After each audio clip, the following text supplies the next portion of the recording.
Check out FlipsideGaming.com for all your gaming needs. Use the promo code HEROES to save 10% on all orders over $10 and support the channel at the same time. Hey there, this is John from Heroes and Legends, and it's that time of the week again where we're going to recap the results of the major tournaments. And this week we had Grand Prix Orlando and Grand Prix Brussels, both standard tournaments. The first tournaments since last weekend's Pro Tour 25th anniversary, which of course was a Team Trios event. Standard was only a piece of that, but you can definitely see some influence from that tournament as we moved into these Grand Prix. As always, we'll be looking at the decks that top 8'd in those deck lists, and we'll also have a special emphasis on the Magic 2019 cards that played a big role this weekend. Quickly before we get started though, just a fast reminder, if you check out the description below, you'll find a few ways to help support what we do here. You'll find our Patreon page linked below. You're also going to find links to products on Amazon as well as a link to Flipside Gaming, and you can still use that promo code that you saw at the beginning of the video. Hopefully you can save some cash while you support the channel. But as always, thank you not only to the folks that look at those links, but to all the viewers. Y'all make the channel what it is. But let's get into it. Beginning with Grand Prix Orlando. So I'm going to say this. The most diverse week, perhaps, of top 8 decks in Standard that I've seen in a very long time. Yeah, you can argue that some of these decks are similar, sure. But when you're thinking about Standard, which is a very narrow format when it comes to the amount of cards you can use compared to others, this is pretty impressive. When you look at this particular tournament, 7 out of the 8 decks are different. Coming in at first place was Blue-White Approach. Second, Mono Red Flame of Keld, which is kind of a wizard variant. We'll take a closer look at that deck list in a few moments. Third place, Crixus Midrange. Fourth place, Esper Control. Fifth place, Red-Black Aggro. Sixth place, Green-Black Constrictor. Seventh place, Blue-Black Midrange. And then eighth place, we get one more copy of Crixus Midrange. So let's look at these deck lists and see what's going on here. We're going to begin with the Blue-White Approach deck, which won the tournament. And yeah, nothing too out of the ordinary here. I mean, we're very familiar with this deck at this point, running 2 Approach of the Second Sons and 4 Teferis. And basically, it's a tight control deck that's trying to get to that Approach win condition. It could also pull off a Teferi win condition if it needed to, but Approach is what you're really trying to do with this particular build. You'll find that Magic 2019 didn't contribute any new cards to this deck. Second place, Mono Red Flame of Keld. We've seen a lot of Mono Red aggro decks, and this one does take a little bit of a different approach, running 4 Wizards Lightnings, and to do that, you probably want some more Wizards, so one for Magic 19 that works really well, of course, is Viashino Pyromancer. Now, this in itself is actually a pretty decent card to keep pressure on, but also being a wizard unlocks the true power of those Wizards Lightnings even further. And in the sideboard, what we've been seeing quite a bit of to deal with control builds, especially 1 copy of Banefire. Third place, Crixus Midrange. This has been a popular deck thanks to Nicol Bolas the Ravager. A lot of people have been looking for places to play this card. This has been the most prominent, probably the most successful, even though there have been some other decks running the card as well.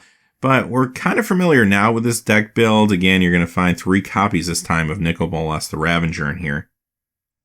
Fourth place, Esper Control, another deck that's been doing better and better recently. And even though it's not all that different from, say, Blue-White Control, I do see more people starting to have success with the Esper version. And it gives you some new tools here. You can throw the Scarab God right in the main. You got 1 copy of that here. 3 Torrential Gearhulks are the other creatures you'll find in the main. 3 Teferis will be found here. In the sideboard, though, you will notice 1 copy of Chromium the Mutable, which is nice against mirror matchups with control decks. Red-Black Aggro came in 5th, a very popular deck, especially among pros, especially if you don't want to take any chances, just go with something that's tried and true and solid. This is a very solid deck, hasn't really changed much.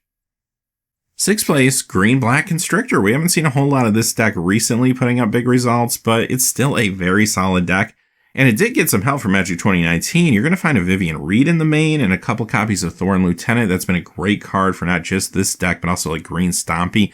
Green really needed a strong 2-drop, and this card did bring that. Out of the sideboard, another copy of Vivian Reed. Blue-Black Midrange coming in 7th place. This is the last deck we'll look at from this tournament. And yeah, it's basically a take on the Crixus Midrange. This time you're not going to use Bolas, but you're going to see a lot of other familiar faces here, of course. You get a Hostage Taker thrown in there. This build will allow you to start off with a 3rd Scarab God. So Bolas gets replaced with just other powerful cards, basically. All right, let's move on to the top 8 of GP Brussels. There's 3 deck lists here that did not top 8 Orlando, so we'll take a look at those. but you're going to see some familiar decks here. Coming in first was Esper Control. This also came in 5th and 7th, so very successful in this particular tournament. Second place was Red Black Aggro. That also came in 8th place. Third place was Bat Nexus. We'll look at that deck list in a second. Fourth place, Sultai Midrange. And in 6th place, Sultai Gift. So let's take a look at the decks that we did not look at earlier. Bat Nexus came in 3rd place, also known as the Turbo Fog deck. And I've noticed you'll see different quantities of Planeswalkers and different builds here as people are trying to figure out what's right. I mean, for Teferi makes sense, obviously. This deck only running 1 Karn Sign of Urza in the main. A lot of times you see 2, 3, even 4 of those. 1 Nissa Steward of Elements is here as well. Of course, other than that, you're going to find your Fog effects and, of course, Nexus of Fate. And that is what Magic 2019 brings to this deck. You have your Nexus of Fates as well as your Root Snares. In the sideboard, we find a Cleansing Nova.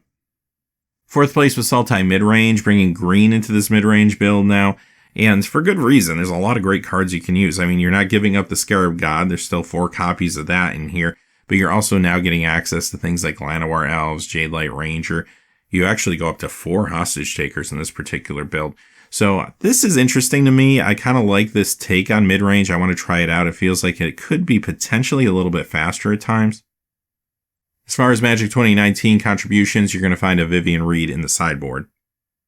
Over the last few months, we've seen a lot of different gift decks, and here's another one, it's Sultai Gift, that came in 6th place. Again, bringing green, a very powerful color, into a deck that we're kind of already familiar with is the concept here. Of course, you have 2 copies of Godfarer's Gift, the type of things you'd expect here, but then you also get access to Threshing Brontodon, you get access to a Jadelight Ranger for Llanowar Elves. Gift decks traditionally don't bring in a whole lot of new cards, but you do find 2 copies of Vivian Reed in the sideboard here. Alright, so those are the results from this weekend as we start to briskly move through the standard season. It's going to be fall before you know it, and we'll be talking about Guilds of Ravnica. But until next time, hey, thanks for watching. Please remember to like and subscribe, and have a great day. Hey, thanks for watching. This video is made possible by the generous support of viewers like you on Patreon. Check out the description below for links to our Patreon page as well as our Amazon affiliate store, where a small percentage of all sales will also help support the channel. Finally, if you haven't had a chance yet to subscribe, hit that subscribe button so you don't miss any new videos on Heroes and Legends. Talk to you again soon, and have a great day.